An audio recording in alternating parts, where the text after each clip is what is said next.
Constraint exposed what organizations actually believe, what they actually believe about talent. Merit mattered again. Clarity beat sentiment. Boards leaned in.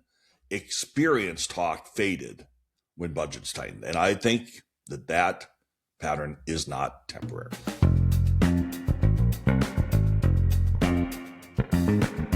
Hey there, senior leader, and welcome to the Talent Sherpa podcast. This is where senior leaders come to rethink how human capital really works. I'm your host, Jackson Lynch, and today we are doing something I don't normally do. It's the last day of 2025, and if you go all the way back to January 3rd of this year, I published workforce predictions in an episode on my Substack. There were 10 specific calls about what would happen when cheap money stayed gone, boards lost patience, and leaders had to make real trade-offs about talent instead of talking around them. The episode was not about trends. It was about pressure on the business. Because let's be honest, growth years make everyone sound smart. You can fund inefficiency, tolerate ambiguity, and call it culture. Constraint does something very different. Constraint forces choices. It exposes what leaders actually believe about people, performance, accountability. This episode is the follow-through. For each prediction, I'm going to restate what I believed was going on going into the year, explain the logic behind it, and walk it forward and describe what actually happened in 2025 using real data. Every prediction gets scored as nailed it, directionally correct, or not even close. Because strategy is judgment under pressure. And if you cannot look back honestly, then you have no business forecasting forward. Now, before we get started, let me ask you for a very quick favor. If this podcast helped you think more clearly about how talent decisions show up in revenue, margin, execution, speed, please take a moment to like and subscribe. It helps the show reach leaders who are done with the HR theater and are ready to run talent like a business system. And if you're a first-time CHRO or stepping into a bigger mandate without a safety net, we have built practical tools to help you make an impact from day one. You can find all of that, including my personal coaching options, at www.mytalentsherpa.com.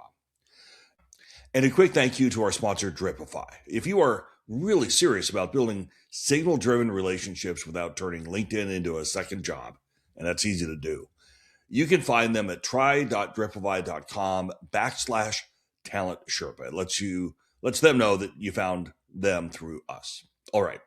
Let's score the year. Now, at the beginning of 2025, my first prediction was that economic pressures would drive significant headcount reductions. And if you remember at the time, there was a lot of fear going on, but the logic behind it wasn't fear, it was math.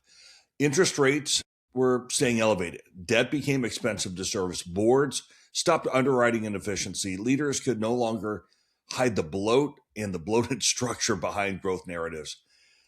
I expected organizations to stop trimming around the edges and start redesigning cost structures. That meant flatter organizations, broader roles, fewer layers, and far less tolerance for redundancy. So here's what actually happened.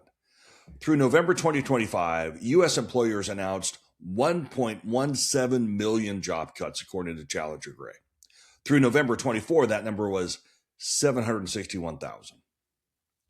So at the same time, planned hiring also collapsed. Employers announced just under 500,000 planned hires through November 25. That was down from 761 through the same period last year. And these are not reactionary layoffs. Leaders acted early to protect cash flow and balance sheets. Technology, financial services, retail, energy adjacent sectors, they led the reductions, including my old company. But the posture was pretty consistent, I think, across the organization. So my verdict is nailed it. When the organization struggled with was not the decision to cut, it was the failure to redesign the work after the cuts. Costs moved faster, I think, in most cases than clarity did. Okay, here's the second prediction. I said college graduates would face a tougher job market than ever before. The logic here was that entry-level hiring is always the first lever that gets pulled under pressure because training takes time. Experience drives faster certainty. AI, of course, accelerated that bias, I thought, by starting to absorb some of the routine tasks that once trained early career employees. I expected non-technical graduates to feel this more acutely, and so here's what happened. By the third quarter of 2025, unemployment among recent college graduates aged 22 to 27 reached 5.3%. Underemployment, which is a huge number, reached 41.8%. Now, for context, young college graduate unemployment averaged roughly 3.25 back in 2019 before the pandemic. So this is a substantial click up. Entry-level postings, by the way, declined sharply while experienced roles remained comparatively stable. Employers chose certainty over development.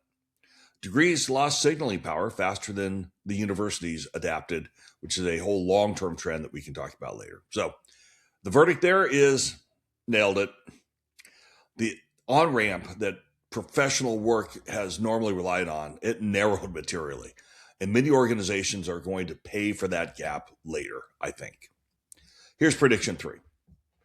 The skills gap would reach crisis levels. Now, my logic there was that layoffs combined with rapid AI adoption would strip institutional knowledge faster than organizations could replace it. Workforce planning had lagged for years. I expected some capability gaps to surface pretty quickly. And what happened, though, was a little more nuanced. I don't like this as the source, but the World Economic Forum did report that 44% of core skills are expected to change by 2030. Gartner, which I do like, they found even fewer than 1/3 of organizations felt confidence in their workforce plans. Now, that gap widened, but most organizations patched rather than broke. Contractors increased, vendors filled holes, targeted hiring kind of delayed some of that reckoning, but I think it's going to be coming in. So my verdict is I was directionally correct. The pressure is real. The crisis is slower, but I also think it's probably more expensive than dramatic. So here's prediction 4. I thought a bifurcated labor market would probably harden. And the logic there was scarcity economics. I thought high leverage talent would remain scarce and protected. Routine roles would face substitution, automation, compression. And that's exactly what happened. Job growth skewed towards government, healthcare support, and immigration-fueled sectors, and high-skilled talent retained bargaining power while the wage pressure flatlined for almost everybody else. So in my verdict, I think I nailed it. The divide's no longer emerging. It's a baseline, and that's going to be a long-term challenge for both workers and employers, I think. Okay, here's prediction 5. AI-driven decision-making would dominate leadership strategies. Now, this seems quaint, but a year ago, we were just starting to have these conversations. My belief was that AI would move from experimentation to leadership infrastructure. Decision support would increasingly rely on models, forecasting, and automation. So what happened, I think, was adoption without the transformation I was expecting. By late 2025, 72% of organizations used AI in at least one function. Only 24% reported material financial impact. So leaders added tools. They did not redesign governance or the work or the accountability or decision rights. So AI supported the work. It did not yet run decisions, but it's moving in that direction. So my verdict here is directionally correct. Adoption outran the judgment. Now, prediction 6, merit would reemerge as a core value. The logic here was simple. Scarcity clarifies priorities. When money tightens, performance matters, I think, more than sentiment. So I think that played out pretty cleanly. The variable pay dispersion widened. I'm not judging. That might be a good thing. Promotion rates slowed. That's a problem. Tolerance for chronic underperformance dropped. Well, that's good. And base pay growth flattened for average performers. And that, by the way, is not new. We talk about pay for performance, but it actually isn't. So the fact that we are moving away from that, I think, is probably a good thing. But the whole concept behind my prediction was not ideological, nor was it for anybody else. It's economic. And I think the verdict is I nailed it. Merit came back because money forced it back. Now here's prediction 7. The gig economy would reshape corporate hierarchies. The expectation that I had was that flexibility would extend beyond frontline work into professional and leadership levels. What happened, I think, was more selective expansion. Roughly 35% of organizations expanded reliance on project-based and contract hiring in 25. That's up, by the way, from about 30% in 2024. So the core hierarchy stayed intact. Augmentation increased. Flexibility rose without flattening. So the verdict here, I think, is directionally correct. The hierarchy's bent, they didn't break. Here is prediction number 8. I said employee experience would be redefined by customer-centric models. My logic here was the competition for talent would force organizations to invest more deliberately in experience. What happened is the opposite. Cost pressure won. U.S. engagement landed at 33% in 2025. That's down from 34% in 2024. But here's the problem.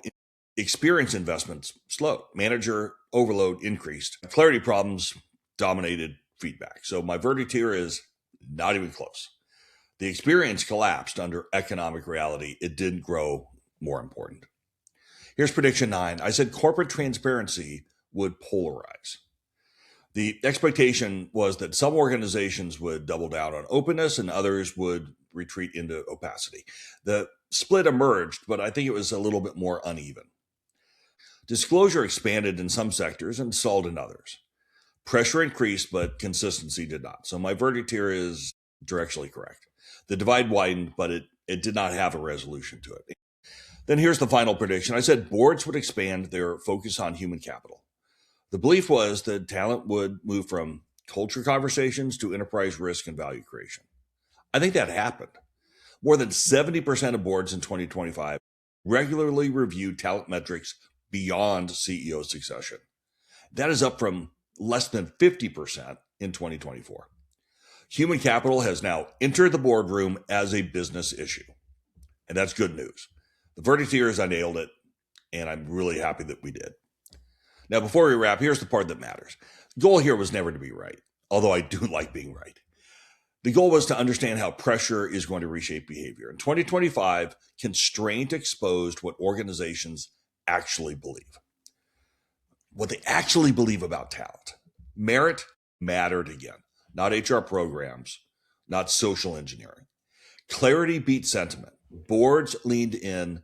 Experience talk faded when budgets tightened. And I think that pattern is not temporary. So if you want to know where to start, begin with designing role clarity alongside an AI partner. That's where our friend getpropulsion.ai comes in.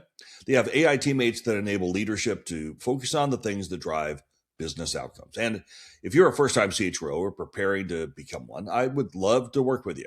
We build tools and structures and templates that will help you make an impact from day one.